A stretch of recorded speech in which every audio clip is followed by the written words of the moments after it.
ইহুদিদের একটা অংশ দাজ্জালের অপেক্ষায় আছে, এবং যেই দিন দাজ্জাল বের হবে ইস্পাহানের ৭০,০০০ ইহুদি দাজ্জালের সঙ্গী হবে, এবং ওই ৭০,০০০ ইহুদি এবং দাজ্জাল মিলে ইয়াকতুলু মাআল মুসলিমিন, মুসলমানদের বিরুদ্ধে যুদ্ধ করবে।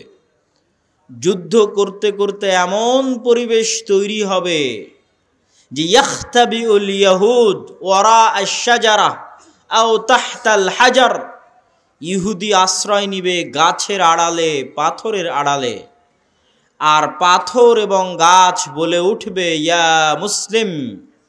পাথর এবং গাছ কথা বলে উঠবে, এই মুসলমান, এই যে এখানে লুকিয়ে আছে হত্যা করো। গাছ বলবে এই যে এখানে লুকিয়ে আছে হত্যা করো। পাথর বলবে এই যে এখানে লুকিয়ে আছে হত্যা করো। এবং এই হাদিসের সাথে আরো একটি হাদিস সম্পৃক্ত, যে রাসূলুল্লাহ সাল্লাল্লাহু আলাইহি ওয়াসাল্লাম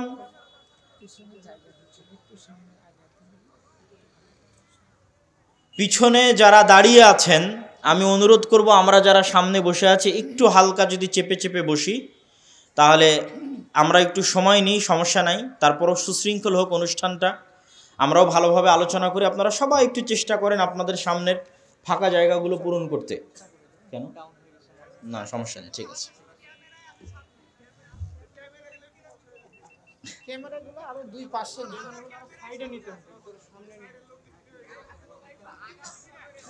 আমরা খুব গুরুত্বপূর্ণ আলোচনা শুনছিলাম, সে আলোচনার দ্বিতীয় হাদিস আমরা পড়লাম যে ৭০,০০০ ইহুদি ইস্পাহান থেকে বের হবে।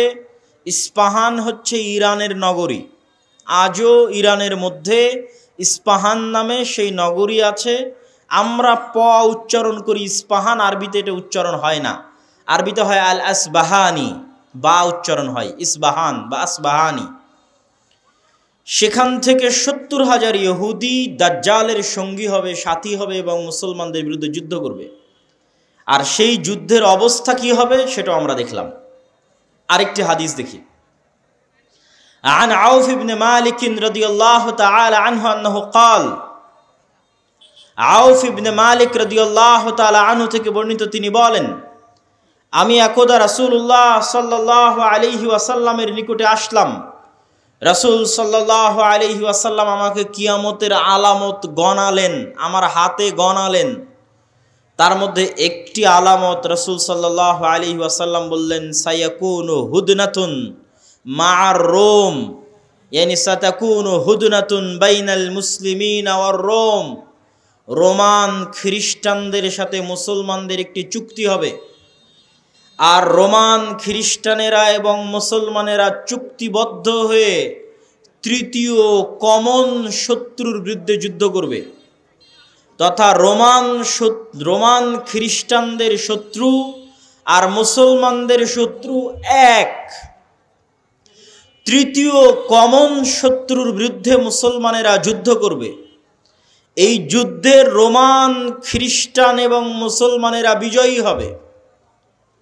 বিজয়ী হওয়ার পর একজন খ্রিস্টান দাঁড়িয়ে বলবে যে আমরা আজকে বিজয়ী হয়েছি লিহাজা সলিব, এই ক্রুশের কারণে, গলায় ঝুলানো ক্রুশ দেখিয়ে বলবে এটার কারণে আজকে আমরা বিজয়ী হয়েছি। তখন একজন মুসলমানের আঁতে ঘা লাগবে, সে দাঁড়িয়ে উঠে তার ক্রসটা ভেঙে দিবে। যখন ভেঙে দিবে তখন রোমান এবং মুসলমানেরা পরস্পরের বিরুদ্ধে যুদ্ধ করার জন্য দাঁড়িয়ে যাবে। রোমান খ্রিস্টান এবং মুসলমানেরা। সেই যুদ্ধের বর্ণনা রাসূলুল্লাহ সাল্লাল্লাহু আলাইহি ওয়াসাল্লাম হাদিসে বিস্তারিত বর্ণনা করছেন। عن أبي هريرة رضي الله تعالى عنه أنه قال قال رسول الله صلى الله عليه وسلم, আবু হুরায়রা রাদিয়াল্লাহু তাআলা আনহু থেকে বর্ণিত, তিনি বলেন রাসূল সাল্লাল্লাহু আলাইহি ওয়াসাল্লাম বলেছেন, লা তাকুমুস সাআহ, কিয়ামত ততদিন পর্যন্ত সংঘটিত হবে না, হাত্তা ইয়ানজিলার রোম বিল আ'মাক আও বিদ্দাবিক, যতক্ষণ না রোমান খ্রিস্টানেরা অবতীর্ণ না হচ্ছে সিরিয়ার আমাক এবং দাবেক নামক জায়গায়, বর্তমান সিরিয়ার হালব নগরী থেকে অনতি দূরে তুরস্ক এবং সিরিয়ার সীমান্তবর্তী অঞ্চলে, বর্তমান তুরস্কের সীমানা এবং বর্তমান সিরিয়ার সীমানা, এই সীমান্তবর্তী অঞ্চলের জায়গার নাম হচ্ছে আমাক এবং দাবেক, এখনও ওই নামেই আছে। এই আমাক এবং দাবেক জায়গায় যতক্ষণ না রোমান খ্রিস্টানেরা অবতীর্ণ না হবে মুসলমানদের বিরুদ্ধে, ফায়াখরুজু ইলাইহিম জাইশুম মিনাল মাদিনাহ, আর তাদের বিরুদ্ধে যুদ্ধ করার জন্য মদিনা মুনাওয়ারা থেকে মুসলমানদের একটি সেনাবাহিনী রওনা হবে। রাসূলুল্লাহ সাল্লাল্লাহু আলাইহি ওয়াসাল্লাম বলছেন, মদিনা মুনাওয়ারা থেকে বের হওয়া সেই মুজাহিদ বাহিনী খেয়ার ও আহলিল আরজ, তৎকালীন বিশ্বের সর্বোত্তম, সবচেয়ে শ্রেষ্ঠ, সবচেয়ে দামি, সবচেয়ে আল্লাহওয়ালা পরহেজগার মানুষ হবে। মদিনা মুনাওয়ারা থেকে ওই দিন যারা বের হবে যুদ্ধের জন্য, সিরিয়ার মাটিতে যুদ্ধ করার জন্য, রাসূলুল্লাহ সাল্লাল্লাহু আলাইহি সাল্লাম বলছেন খিয়ার ও আহলিল আরজ, তৎকালীন বিশ্বের সর্বশ্রেষ্ঠ আল্লাহওয়ালা পরহেজগার মানুষেরা সেই দিন মদিনা থেকে বের হবে, মদিনা মুনাওয়ারা থেকে বের হবে যুদ্ধের জন্য। যুদ্ধের কথা বর্ণনা করতে গিয়ে রাসূলুল্লাহ সাল্লাল্লাহু আলাইহি ওয়াসাল্লাম বলেন, ফায়ুকাতিলুহুম ফায়ানহাজিমু সুলুসুন লা ইয়াতুবুল্লাহ তাওবাতাহুম আবাদা। ওই দিন মুসলমানেরা 3 ভাগে বিভক্ত হয়ে যাবে। এক ভাগ যুদ্ধের মাঠ ছেড়ে পালিয়ে যাবে, আল্লাহ কোনোদিন এদের তওবা কবুল করবেন না। একদল মুসলমান যুদ্ধের মাঠ ছেড়ে পালিয়ে যাবে, আল্লাহর নবী বলছেন সাল্লাল্লাহু আলাইহি ওয়াসাল্লাম, লা ইয়াতুব, আল্লাহ কোনোদিন তাদের তওবা কবুল করবেন না, আবাদা, কোনোদিন আল্লাহ সুবহানাহু ওয়া তাআলা তাদের তওবা কবুল করবেন না। ওয়ায়ুকতালু সুলুসুহুম, 3 ভাগের 1 ভাগ ওই যুদ্ধে মারা যাবে।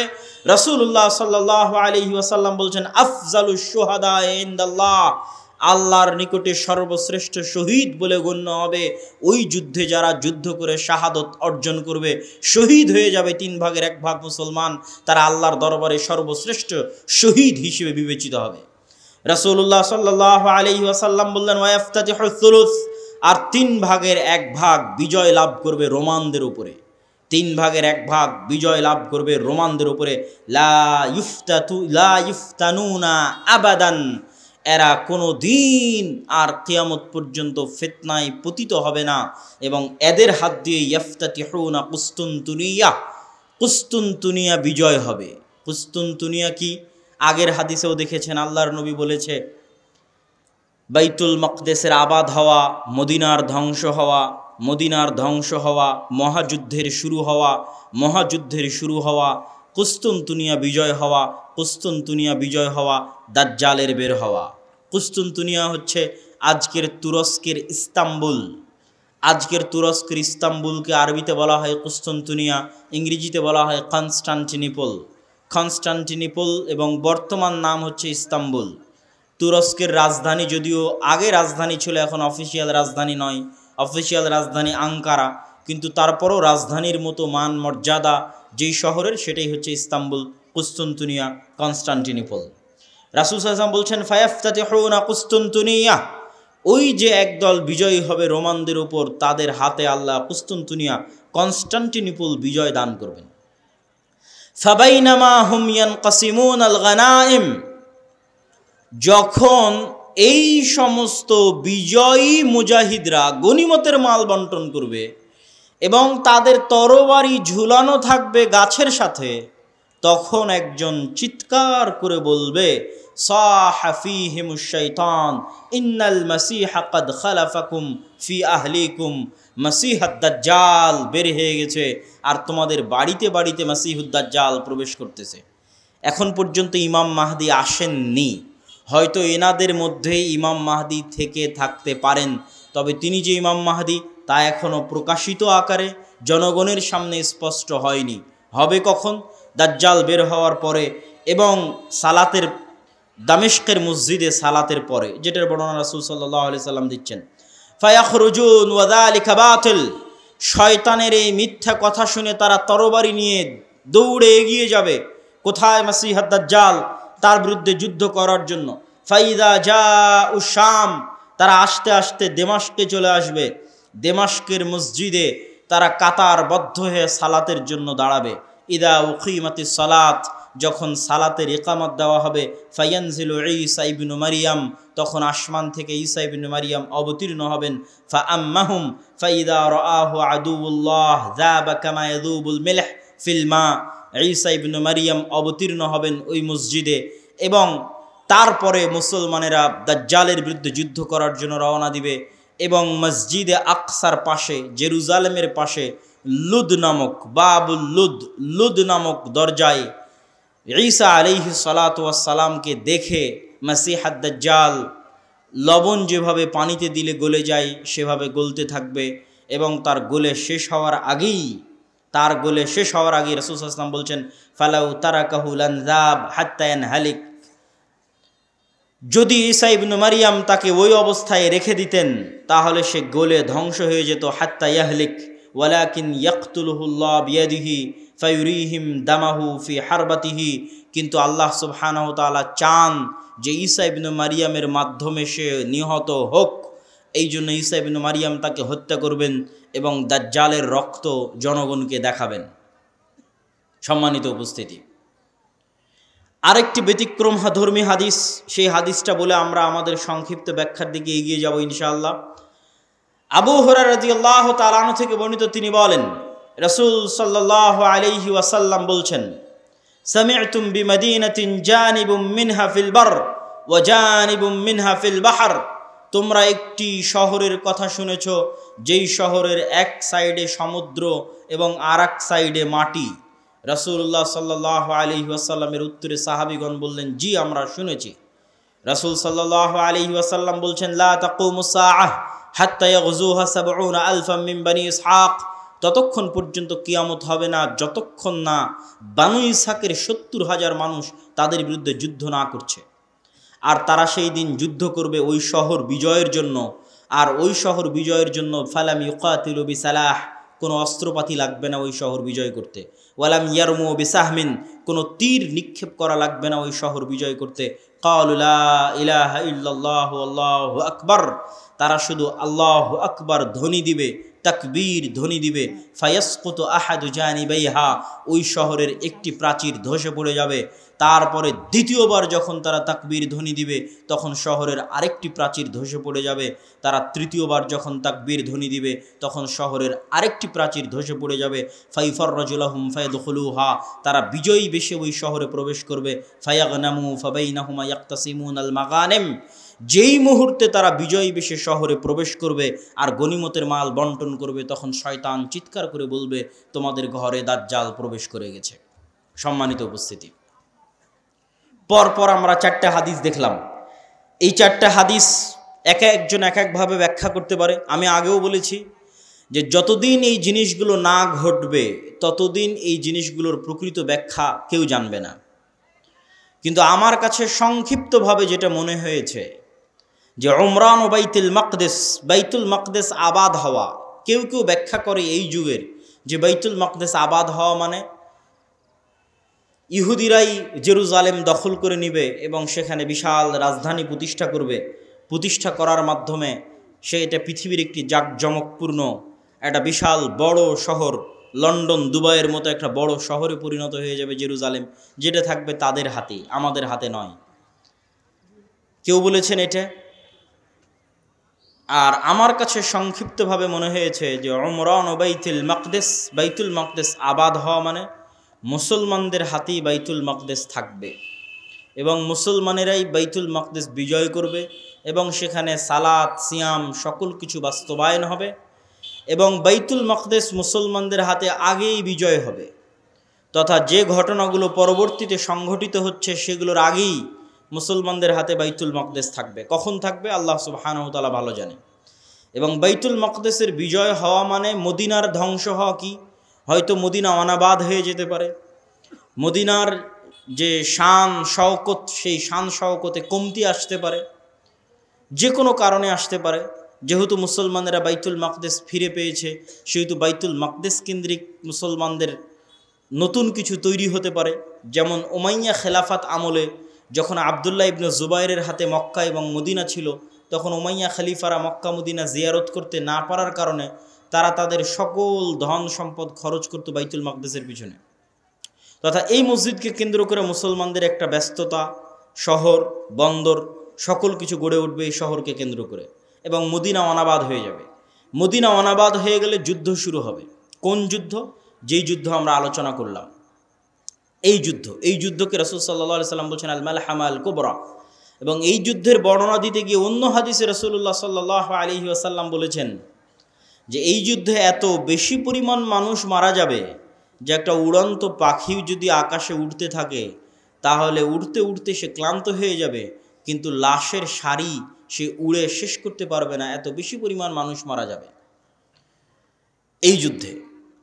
আর এই যুদ্ধের পরপরই কুস্তুনতুনিয়া বিজয় হবে, মানে আজ তো ইস্তাম্বুল মুসলমানদের হাতে আছেই। হাদিসের ভাষায় বোঝা যায় যে ইস্তাম্বুল একদিন মুসলমানদের হাতে থাকবে না। আজ আছে কিন্তু একদিন থাকবে না। তথা আজকের যে তুরস্ক, এটা আজকে মুসলমানদের হাতে থাকলেও হাদিস প্রমাণ করছে যে দাজ্জাল যেই মুহূর্তে বের হবে ওই মুহূর্তে কনস্টান্টিনোপল, ইস্তাম্বুল, তুরস্ক মুসলমানদের হাতে নাই, থাকবে না। তথা সেটা মুসলমানেরা যে কোনো সময় হারিয়ে ফেলতে পারে, অদূর ভবিষ্যতে, নিকট ভবিষ্যতে। আল্লাহ সুবহানাহু ওয়া তাআলা ভালো জানে কখন হারিয়ে ফেলবে, কেন না হারালে বিজয় কিসের? আর যেই বিজয়ের কথা রাসূল সাল্লাল্লাহু আলাইহি সাল্লাম বলছেন এই বিজয় নিকটে, কিয়ামতের নিকটবর্তী, দাজ্জাল বের হওয়ার পূর্ব মুহূর্তের বিজয়। সম্মানিত উপস্থিতি, তাহলে মোটামুটি যদি আমরা এই দুইটা জিনিসের ব্যাখ্যা এভাবে দাঁড় করাই যে বাইতুল মুকাদ্দাস আগেই মুসলমানেরা বিজয় করবে, সেটাই হচ্ছে বাইতুল মুকাদ্দাসের আবাদ। আর কুস্তুনতুনিয়া কিয়ামতের পূর্ব মুহূর্তে বিজয় হবে, তার অর্থ হচ্ছে কুস্তুনতুনিয়া মুসলমানেরা হারিয়ে ফেলবে, কনস্টান্টিনোপল মুসলমানেরা হারিয়ে ফেলবে। এখন হাদিসের আরও একটা অংশ ব্যাখ্যা করতে বাকি, রোম কারা? যে রোমানদের সাথে মুসলমানদের চুক্তি হবে এবং চুক্তির পরে সেই চুক্তি পুনরায় ভঙ্গ হয়ে মুসলমান এবং রোমানরা পরস্পর যুদ্ধ করবে, সেই যুদ্ধ, এই যুদ্ধ, সেই রোম কারা? এ বিষয়ে মুহাদ্দিসিনে কেরাম এবং মুফাসসিরিনে কেরামের মধ্যে মতভেদ হওয়ার সবচেয়ে বড় কারণ হচ্ছে আল্লাহর নবীর যুগে রোম বলতে যাদেরকে বোঝানো হতো তাদের রাজধানী ছিল কনস্টান্টিনোপল। আল্লাহর নবীর যুগে, মানে যেই সময়ে আল্লাহর নবী এই হাদিস বলতেছেন ওই সময়ে রোম বলে যাদের বোঝানো হতো তাদের রাজধানী তুরস্কের ইস্তাম্বুল, কনস্টান্টিনোপল। এবং মুসলমানেরা এটা কোনোদিনই বিজয় করতে পারেনি। মুসলমানেরা এটা বিজয় করেছে অনেক পরে, আজ থেকে 500 অথবা 600 বছর আগে। উসমানীয় খেলাফত আমলে মুসলমানেরা বিজয় করেছে, না উমাইয়া খেলাফত আমলে, না আব্বাসী খেলাফত আমলে কোনোদিন বিজয় হয়নি। ক্রুসেডের যুদ্ধ হয়েছে, তখনও মুসলমানেরা ইস্তাম্বুল বিজয় করতে পারেনি। মঙ্গোলীয়রা মুসলমানদের বাগদাদে হত্যা করেছে, তখন মুসলমানরা ইস্তাম্বুল বিজয় করতে পারেনি। তারও পরে মুসলমানেরা ইস্তাম্বুল বিজয় করেছে 1400 খ্রিস্টাব্দের দিকে, মুহাম্মদ আল ফাতেহ। তো এই জন্য রাসূল সাল্লাল্লাহু আলাইহি ওয়াসাল্লাম যখন রোম শব্দ বলতেছেন হাদিসে মদিনায়, তখন রোম মানে বর্তমান তুরস্কের কনস্টান্টিনোপল, ইস্তাম্বুল। আর তৎকালীন এই রোমে যারা বসবাস করত তারা হচ্ছে অর্থোডক্স খ্রিস্টান। আর আজকে ইতালির যারা রোম, ইতালির রাজধানী রোম, ইউরোপের যারা খ্রিস্টান, আমেরিকার যারা খ্রিস্টান, তারা হচ্ছে ক্যাথলিক খ্রিস্টান। এবং তাদের মধ্যে বিশ্বাসগত এবং আকীদাগত পার্থক্য আছে অনেক বিষয়ে, পদ এবং পদবীগত পার্থক্য আছে, কৃষ্টি কালচার, সামাজিক আচার ব্যবহারগত পার্থক্য আছে।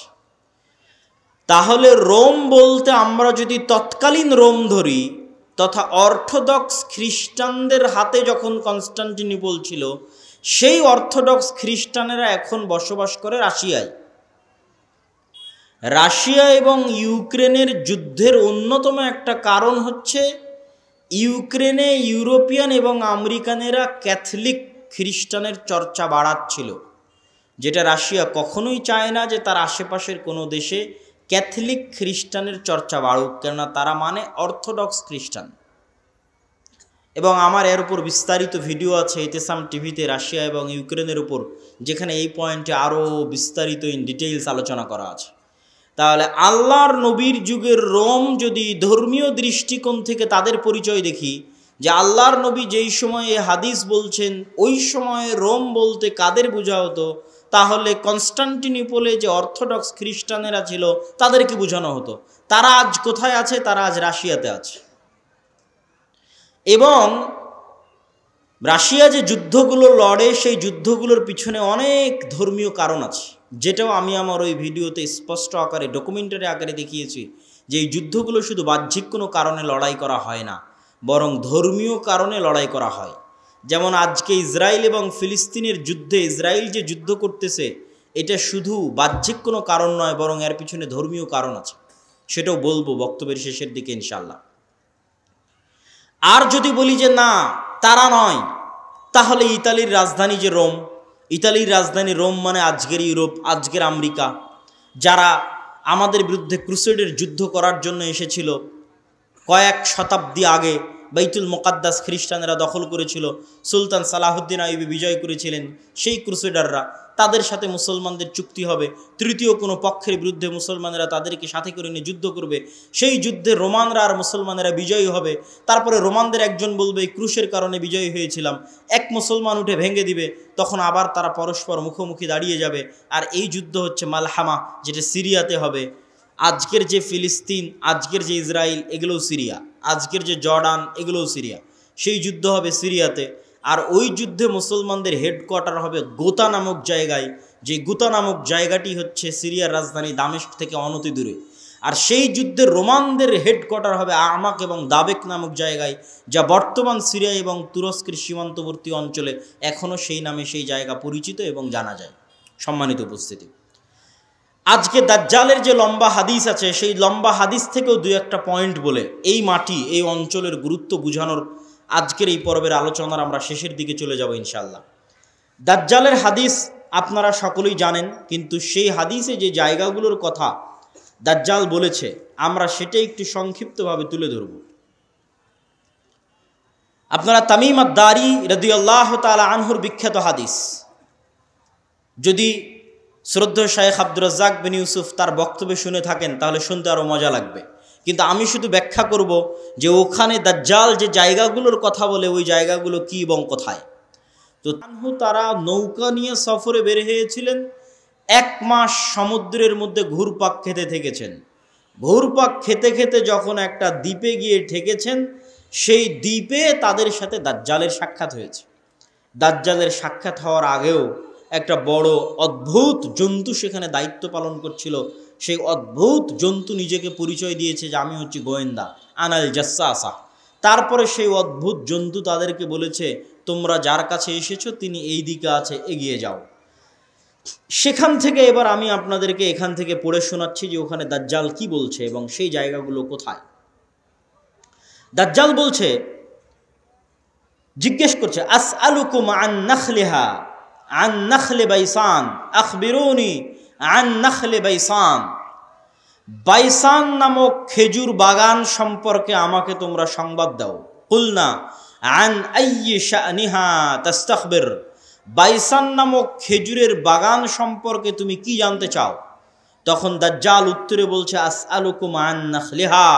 বাইসান নামক খেজুর বাগানে এখন খেজুর হয় কিনা এ বিষয়ে আমাকে জানাও। হাল ইউসমির আমলা। তখন ওই তামিম আদ-দারি রাদিয়াল্লাহু তাআলা আনহু এবং তার সাথে যারা গেছে তারা উত্তরে বললেন, কুলনা নাআম, এখনো সেখানে খেজুর হয়। তখন দাজ্জাল উত্তরে বলছে, আমা ইন্নাহু ইউশিকু আল্লা তুসমির। জেনে রাখো অচিরেই সেই বাইসান নামক খেজুর বাগানে খেজুর হবে না। ক্বালা আখবিরুনি আন বুহায়রা আত-তাবারিয়া। তোমরা আমাকে বুহায়রা আত-তাবারিয়া, তাবারিয়া লেক, তাবারিয়া খাল সম্পর্কে জানাও। কুলনা আন আইয়ি শানিহা তাস্তাখবির। তাবারিয়া খাল সম্পর্কে তোমাকে কি বলবো? ক্বালা হাল ফিহা মা। সেখানে কি পানি আছে? তখন উত্তরে বলছে, হিয়া কাসীরাতুল মা, অনেক বেশি পানি আছে। ক্বালা আমা ইন্নামা ইউশিকু আন ইয়াযহাব। জেনে রাখো অচিরেই সেই খালে পানি থাকবে না। ক্বালা আখবিরুনি আন আইনি যুগার। আইনে যুগার সম্পর্কে আমাকে জানাও। ক্বালু আন আইয়ি শানিন তাস্তাখবির। তুমি আইনে যুগার সম্পর্কে কি জানতে চাও? বলে আইনে যুগারে কি এখনো পানি আছে? সেখান থেকে কি মানুষজন পানি নিয়ে চাষাবাদ করে? তখন আমরা বললাম, হ্যাঁ, হিয়া কাসীরাতুল মা, এখনো মানুষ সেখান থেকে পানি নিয়ে চাষাবাদ করে। তখন সে উত্তরে বলল, অচিরেই সেখানে পানি থাকবে না।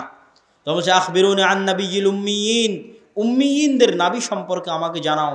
অশিক্ষিত মূর্খ যারা লেখা জানে না, পড়া জানে না, তাদের জন্য যে নবী প্রেরণ করা হয়েছে সেই নবী সম্পর্কে আমাকে জানাও। এই মর্মে কথা সামনের দিকে আগাতে থাকলো। সম্মানিত উপস্থিতি, এখানে 3টা জায়গার কথা বলেছে দাজ্জাল। আশ্চর্যজনক হলেও সত্য যে আজকের পৃথিবীতে এই 3টি জায়গায়, তন্মধ্যে বাইসান নামক খেজুরের বাগান এবং জোগার নামক ঝর্ণা, এই 3টাকে এক্সাক্ট চিহ্নিত করা খুব কঠিন হয়ে যায়। বিশেষ করে আইনে জোগারকে এক্সাক্ট চিহ্নিত করা যে এইটা আইনে জোগার, এটার বিষয়ে নিশ্চিত কেউ গবেষকরা এখন পর্যন্ত তথ্য দিতে পারেনি। কিন্তু বাইসান খেজুরের বাগান সম্পর্কে মোটামুটি ধারণা পাওয়া যায় যে এই খেজুরের বাগান হচ্ছে বাইসান খেজুরের বাগান। আর বহায়রা আত্তাবারিয়াহ এটা এত প্রসিদ্ধ, এত ব্যাপক, এত পরিচিত যে সবাই জানে। এমনকি ইসরায়েলে সারা পৃথিবী থেকে শত শত খ্রিস্টান এই বহায়রা আত্তাবারিয়া দেখার জন্য যায়। এই জন্য দেখার জন্য যায়, তারা মনে করে তাদের তাওরাত, তাদের বাইবেলে ঈসা আলাইহিস সালাতু ওয়াস সালামের যত মোজেজার কথা বলা আছে, সকল মোজেজা তিনি দেখিয়েছিলেন বহায়রা তাবারিয়ার ওপরে অথবা বহায়রা তাবারিয়ার পাশে।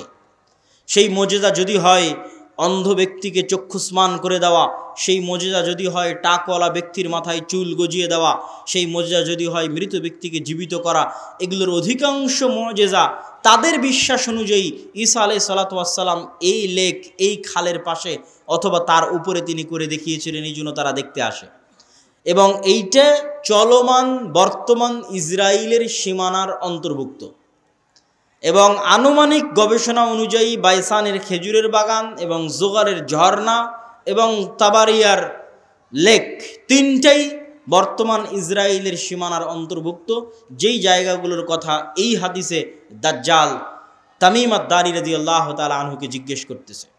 তাহলে একদম যদি আমরা সামারি এবং সারমর্ম করি, তাহলে কিয়ামতের পূর্ব মুহূর্তে যা যা সংঘটিত হবে সব বড় বড় ঘটনা এই মাটিতে, এই জমিনে সংঘটিত হবে, শামের মাটিতে সংঘটিত হবে।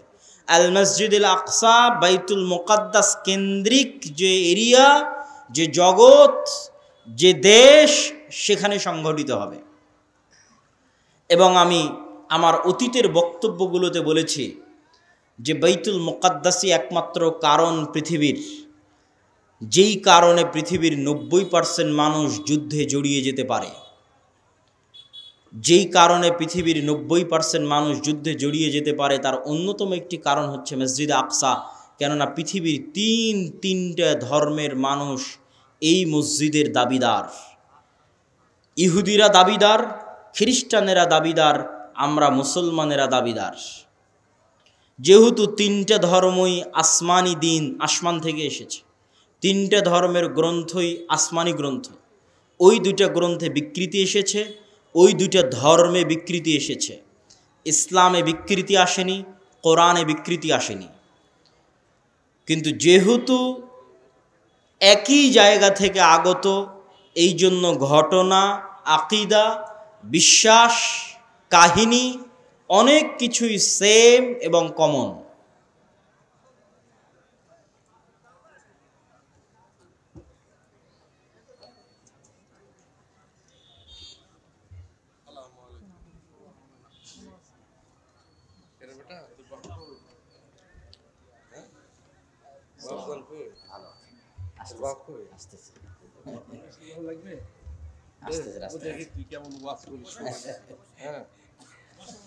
তো সম্মানিত উপস্থিতি, আমরা যে বিষয়ে আলোচনা করছিলাম যে বর্তমান মসজিদে আকসা এবং বর্তমান বাইতুল মুকাদ্দাস পৃথিবীর তিনটা ধর্মের নিকটে পবিত্র স্থান। আর এই পবিত্র স্থান হওয়ার কারণ হচ্ছে এই 3টা ধর্মই আব্রাহামিক রিলিজিয়ান, সেমেটিক রিলিজিয়ান।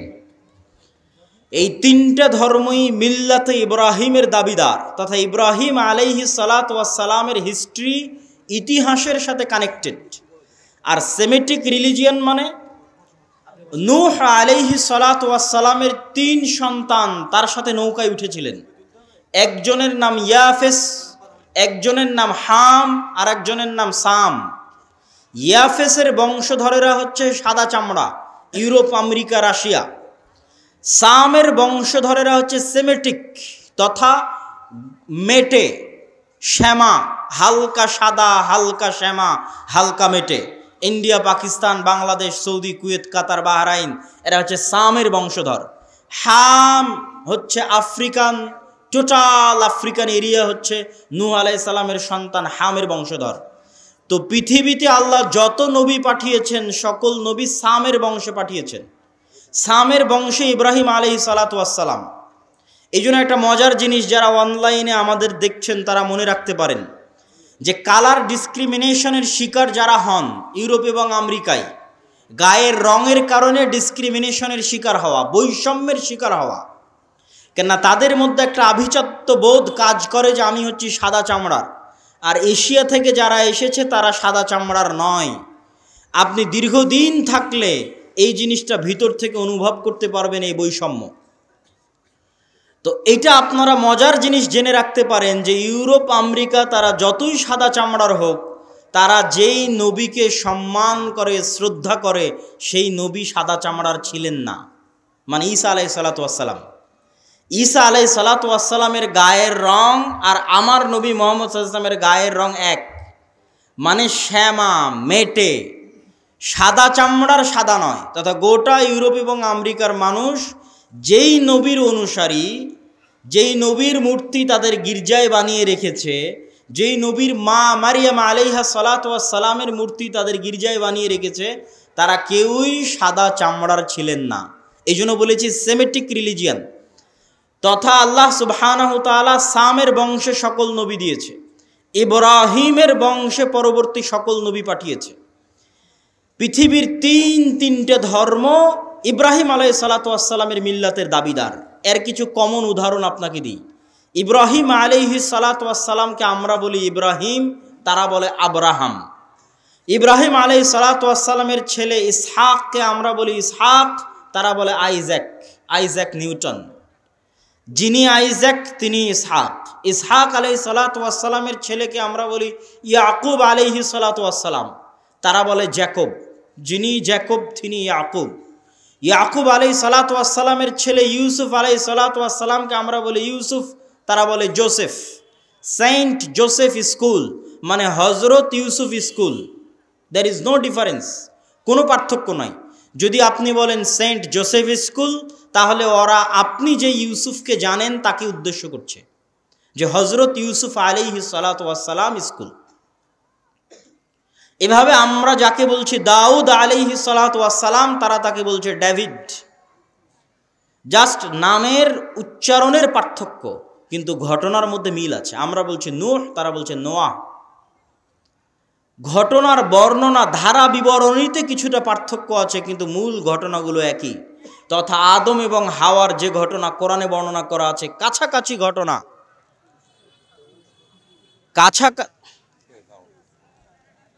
কেমন আছে?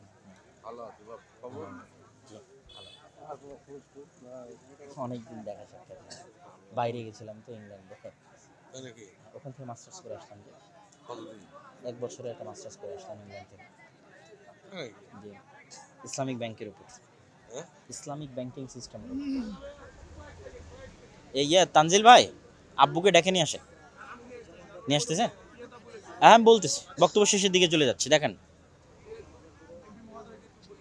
হ্যাঁ হ্যাঁ বলবো ইনশাল্লাহ, আমি বুঝাবো, বক্তব্যের মধ্যে বলবো।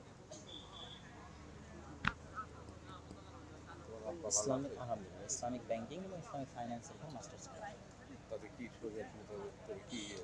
আমার বুঝে তো মনে হয় না সেটা সব ভালো। ইসলামিক ব্যাংকে টাকা নেওয়া তো দেখি হাট কাপড় পরে।